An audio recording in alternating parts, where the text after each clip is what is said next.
I just changed tapes. I wanted to talk about California right now because right now California, the Jerry Brown said the drought in California is so bad where you go to McDonald's or go to a restaurant and you get a free water. They're doing a 25-cent charge now for water. If you go to Applebee's, go to Red Robin, their free water, 25-cent service charge now. 25 cents just in California, just in California. We want to let you know about.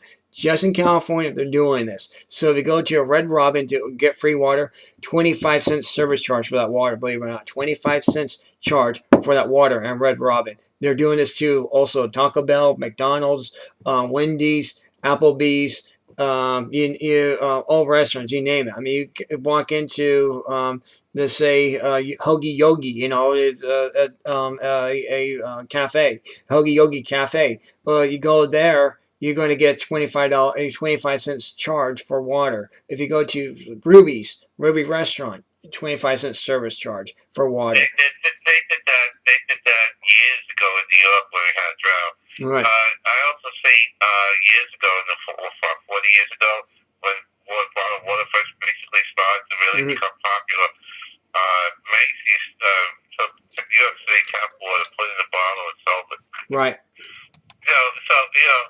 So it does work. But what's that is a water tax to prevent people from drinking water because of the drought, which was the drought. Most of it was man-made because the fact that California, because of the environmental wackos like Saga and Brown and others, refused to build a dam in the areas because they want to change the water allocation because they want to protect the one-inch fish, among other things.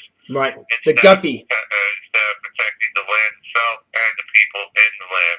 Right. And they're not protecting the farmers either. They actually want to protect the guppies. So the farmers are being hurt too as well. So they can't. Also, don't forget the wineries. California. That's one of the reasons why produce is so hard.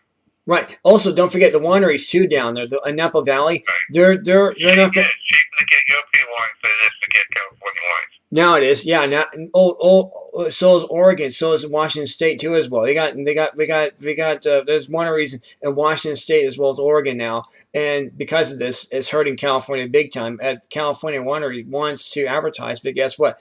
They're not going to do it. Anywhere the aggressives take over. Right. In totality, in other words, complete government, pretty much. Right. It destroys the state. And it destroys cities. All you have to do is look what happened to Michigan, Detroit, especially in Detroit. Yeah. And that's happening in California. And in New York and everywhere else. The deal is that if you want growth in this state, if you want economics, a booming economy, really a story of economics in the sense that everybody's making something for a living, and being happy and satisfied and growing and constantly doing that. You cannot have a Democrat in charge. You need a Republican or a constitutional conservative, someone who knows economics and understands that that government doesn't build anything other than military, and it's all about the private sector who actually builds everything. And before the IRS in 1913, 1914, and that type of area, all the stuff all the money that was built, step taxes going to roads and stuff, was done by individual businesses in the community or bonds that was flowing through the individual towns and cities. That had nothing none of this stuff came from tax dollars. Right. It's done individually, and that's when we had the greatest boom. Once you start putting tax dollars in, that's when things start to fall apart. Government doesn't work. The private sector does, and that's why 93 million people out of work that quit working because of that. 93 million people out of work, But we know 93 million was the workforce participation rate, 62.7%. That's 62.7%, the lowest in 25 years. It's the worst economic workforce report in 35 years. So there you go. I mean, we got to... No recovery. If anything, we're going back into recession if we never came out of it. Right. And this lying long as they want, let the American people know that they know they're hurting.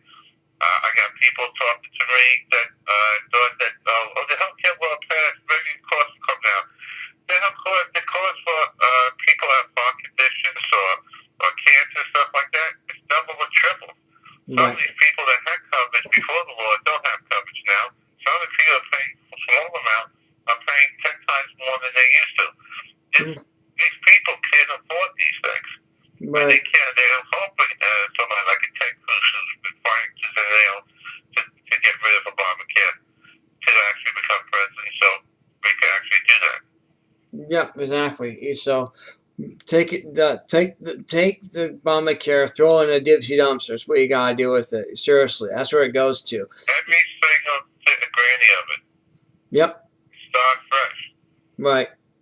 Exactly. All you need is the ability to take all the insurance companies, there's thousands of them around the country, small, mid-sized, big ones. They all compete for individual businesses, and use that and allow individuals to apply across state lines, anywhere in the country, for the best possible policy for themselves and their family. Affordable health care. Lowest possible price, and you'll see the cost of health care, the insurance go down by more than 50%. If you add tort reform to it, establish health care savings accounts, you're going to see everyone that is able to afford health care for their families. Right. A great one. Not government interference and not one size fits all, but you can actually design based on what your family needs are, your own coverage at less cost. Right. Exactly. Private enterprise. This way, a 60-year-old man don't have to pay for birth control. Right.